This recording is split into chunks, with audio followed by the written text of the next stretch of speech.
तर गणेश भक्तांना आपल्या लाडक्या बाप्पाच्या आगमनाची आस लागली आहे। बाप्पाच्या स्वागतासाठी भक्तगण हे तयारीसाठी लागलेत। गणरायाच्या मखराला विविध रंगांनी सजवल्याचं बघायला मिळतंय। माळा खरेदीसाठी गणेश भक्तांची लगबग ही सुरू झाली आहे। बाप्पाच्या स्वागतासाठी बाजारपेठा या सजल्यात। गणेशोत्सवाची जय्यत तयारी आता सुरू झाली आहे। बाजारपेठा ह्या विविध वस्तूंनी सजल्या।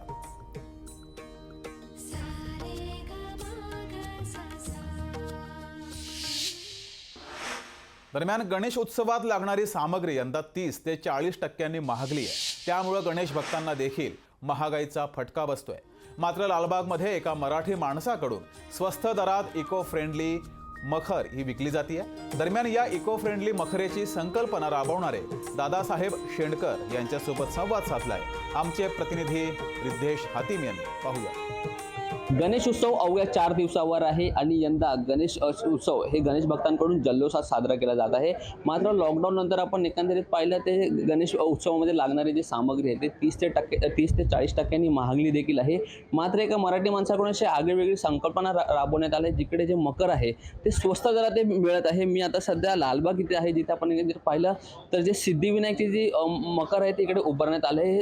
खासियत म्हणजे हे मकर इको फ्रेंडली आहे आणि पुट्ट्याने इकडे बांधलं आहे। तसंच आपण पाहिलं तर रायगडचं देखील इकडे मकर बनवण्यात आले आणि 350 वर्ष ज्या महाराजांना जे राज्याभिषेकला पूर्ण झाले त्याच्या निमित्त हे मकर इकडे बनवण्यात आलं आहे। आणि तसंच आपल्या सोबत ज्यांनी ही सर्व कलाकृती उभारण्यात आली आहे ते काका काय सांगाल, मुळात ही संकल्पना तुम्हाला कशी सुचली आणि मागच्या किती वर्षापासून तुम्ही हे इको फ्रेंडली मकर बनवत आहे? हे आता 23वे वर्ष आहे। गेले 23 वर्ष हे कलाकृतीचं काम आम्ही करतोय। आमचे जे आर्ट डायरेक्टर, इंजिनियर्स, आर्किटेक्ट मिळून अतिशय फोल्डिंग स्वस्त हिंदू शैलीप्रमाणे त्याच्यावरचे रंग, पानं, फुलं, हत्ती लोकांना आवडतील, गणेश भक्तांना आवडतील अशा ह्या फोल्डिंग कलाकृती बनवलेल्या आहेत। छोट्या कलाकृती 1 फुटाच्या मूर्तीसाठी 250 रुपयापासून तर 2 फुटाच्या मूर्तीसाठी 1500-1800 रुपयापर्यंतच्या अतिशय चांगल्या सुबक कलाकृती, फोल्डिंग होणाऱ्या, वर्षानुवर्ष वापरता येतील अशा कलाकृती आम्ही निर्माण केलेल्या आहेत। आणि ह्या कलाकृती इतका प्रसार झाला आहे, जगभर चाललेल्या आहेत। बाजारात 40 ते 50% किमती वाढल्यात, पण आम्ही पूर्वीच्या किमतीपेक्षा 10% किमती कमी केल्या। कारण जिथे मी 1000 मकर बनवत होतो तिथे आम्ही 3000 मकर बनवलेत प्रत्येकी। त्याच्यामुळे काय झालं, आमचं प्रोडक्शन कॉस्ट कमी झालं। कॅमेरामॅन विनीत पेडणेकरसह मी रिद्धेश हातीम, लोकशाही न्यूज, मुंबई। गणपतीच्या पहिल्या दिवसांपासून कोकणातील प्रत्येक घरात पेटी, मृदुंग, झांज, टाळ यांचा नाद हा घुमतो। महागाईच्या काळात वाद्यांच्या किमतीत मोठी वाढ झाली आहे। मात्र तरीही आजही पिढी भजन संस्कृतीकडे वळतीये। आजही या सर्व वस्तूंना तेवढीच मागणी आहे। पेटी, मृदुंग, झांज, टाळ यांना आजही बाजारात, कोकणात तेवढीच मागणी आहे।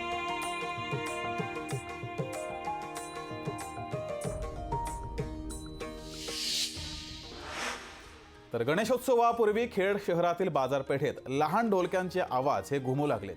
हे ढोलकी बच्चे कंपनीसाठी आकर्षणाचा विषय ठरली आहे। बाप्पाच्या आरतीसाठी वाजवण्यात येणारी ही ढोलकी मोठ्या प्रमाणावरती विकली जाते आहे। तर ही लहान ढोलकी विक्रेते सुद्धा आता सर्वत्रच दिसत आहेत आणि या ढोलकीचं बच्चे कंपनीसाठी आकर्षण असतं।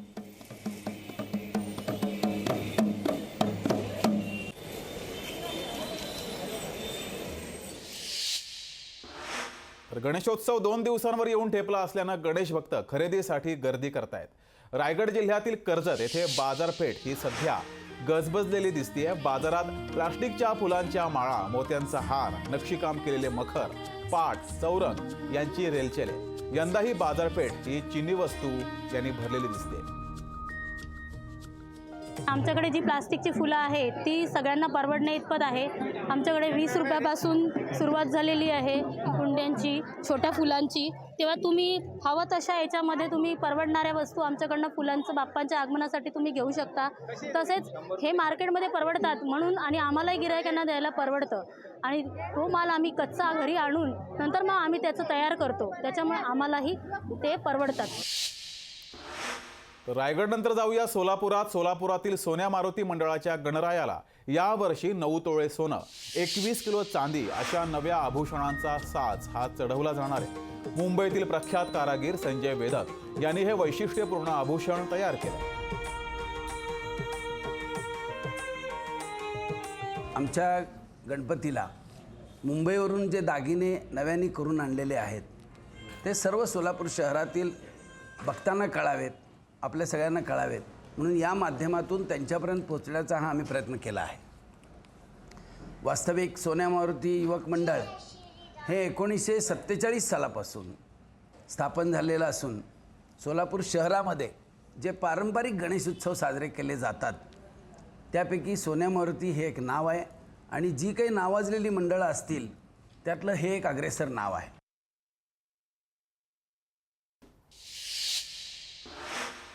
तर आज लालबागच्या राजाचा प्रथम दर्शन सोहळा पार पडला.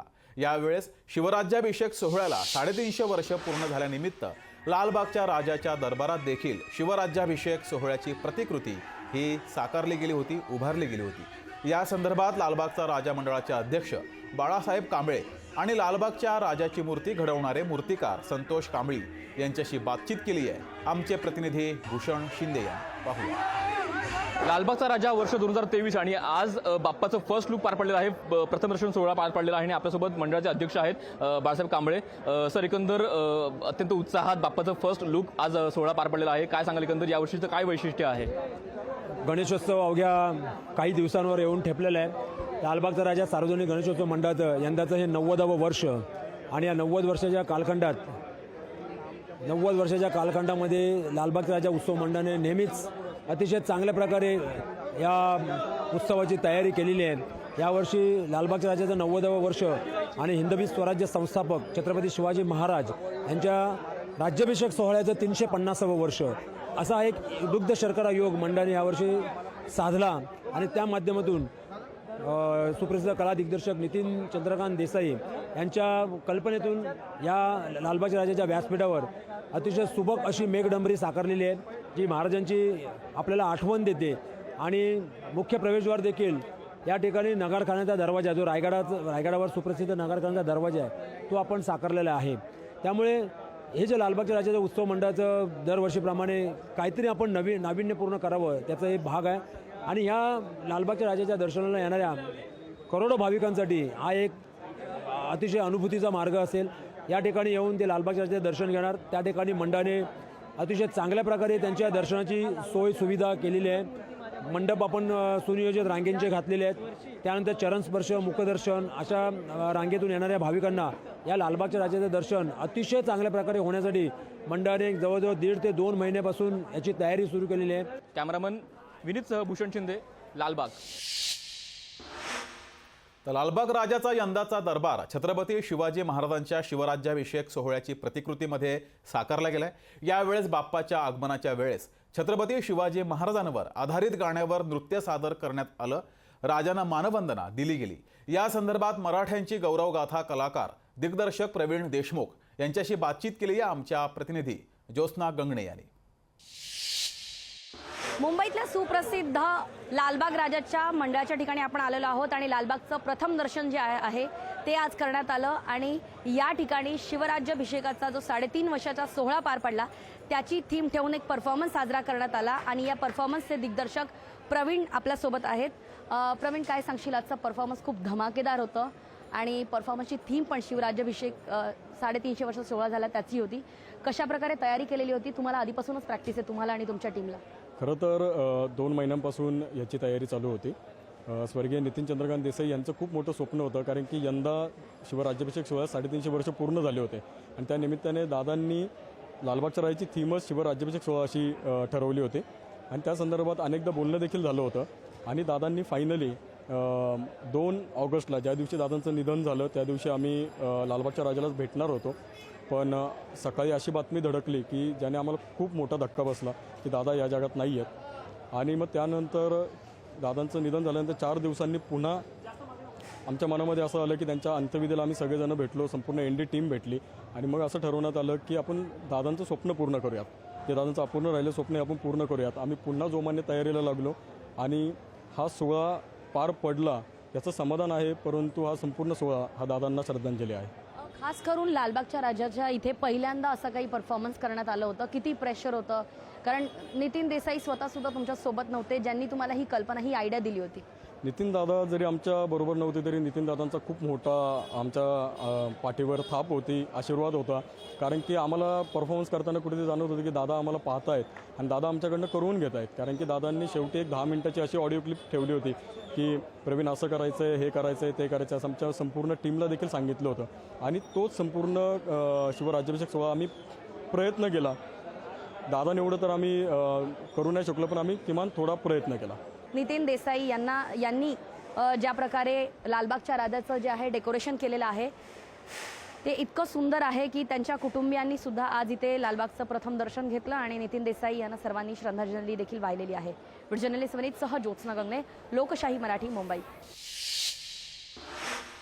गणेश भक्तांना आपल्या लाडक्या बाप्पाच्या आगमनाची आस लागली आहे. बाप्पाच्या स्वागतासाठी भक्तगण हे आता तयारीला लागले.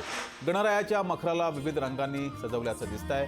माळा खरेदीसाठी गणेश भक्तांची लगबग ही आता बाजारपेठेत सुरू झाली आहे. बाप्पाच्या स्वागतासाठी बाजारपेठा या सजल्यात आणि गणेशोत्सवाची जय्यत तयारी सुरू झालेली आहे.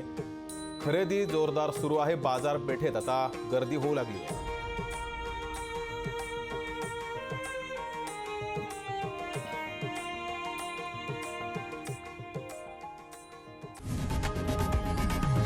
लोकशाही मराठी ऐका, पहा, जागरूक रहा.